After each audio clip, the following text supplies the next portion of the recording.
Hey guys, and welcome to the solution video to the October Coding Challenge. I've had a couple of submissions this month, so thanks so much for that. They are very much appreciated.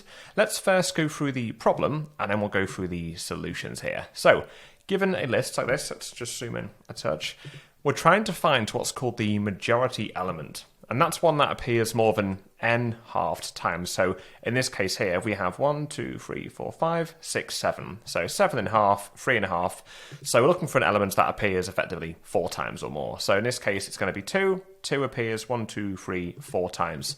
So that's the problem. And let's first start with carb error. So you've submitted 2, which is really nice. This uses very nicely and very smartly the statistics module. So first thing I'm going to do is just hit run. Let's just zoom out a touch, make a bit of space. There we go, 3 and 2, so we're expecting 3 for this one, 2 for that one, so they pass absolutely fine. Let's see, so we have an import up here, that's in both functions, and then this one here is particularly nice. Let's kind of go through this one.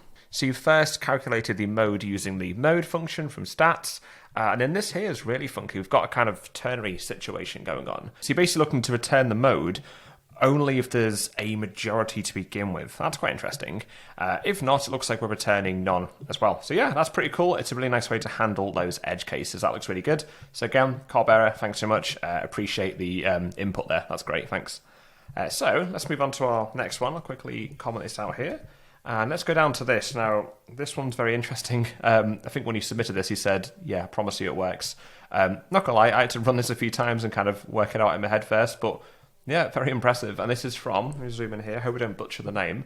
Is it Gerardeus 9792? Again, if I said that wrong, I do apologise. So, this is quite a hefty one, so let's go through it. Let's kind of uncomment this top one first. I'll just do one so I can kind of get the gist of what's going on. But it looks like what's happening here is we have effectively majority element, that's going off and doing orders equals generate orders of length here. So that's going into this. And this looks like it's kind of generating the possible orders that there can be. Effectively, it looks like every permutation, every possible combination, which is kind of cool. And then we have this nested for loop situation here where, I had to run this a couple of times to kind of figure out what's going on. But effectively, it looks like it's sort of checking the kind of first element in each, kind of keeping track of where it's at. And then as soon as it finds that, so say, for example, we have maybe, I go to the list here. Okay, maybe we have 3, 3. It's kind of keeping track of that with this count here. And then once it recognizes that, okay, we have that count greater than target, where target is the length of the list divided by 2, which kind of makes it the majority, you're then returning the thing at that index. But yeah, very interesting solution, needless to say. And good work on the nested for loop as well. The only issue of that is that this would kind of generate, I think for longer sequences, the size of this and the size of this running would be pretty hefty, but needless to say, it still works and it's very impressive coding. So yeah, thanks very much for submitting that one. Up next, we have Ross K. Graham. This is really cool. This is using a default dictionary from collections. And it looks like this is fairly straightforward. So you're defining a blank dictionary, just effectively keeping ints as the default value. You're going through each number in the array. So if I just kind of bring out this guy here. So let's see. So you're first going to go through 3. And then going to totals num plus equals 1. So that will basically give a key of 3, a value of 1. Same for 2, and then this guy here for 3. So you're basically going to end up with what looks like a dictionary of 3 will have a value of 2, 2 will have a value of 1 here. And then it looks like you're sorting said dictionary, doing reverse equals true, so you've got the biggest one at the front.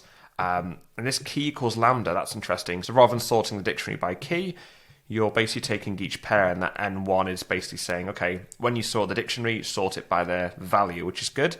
So effectively, you're sorting by how many times they appear, which is nice. And then this 0, 0, that's going to be grabbing the thing that appears at the front, so the majority pair. And then that 0 is then going to say, okay, of that pair, yeah, go ahead and grab the actual number. Yeah, that's really smart. I like that one. So yeah, great work. That's awesome. I'll run you through my solution as well. Mine also uses the collections module, but instead mine uses counter.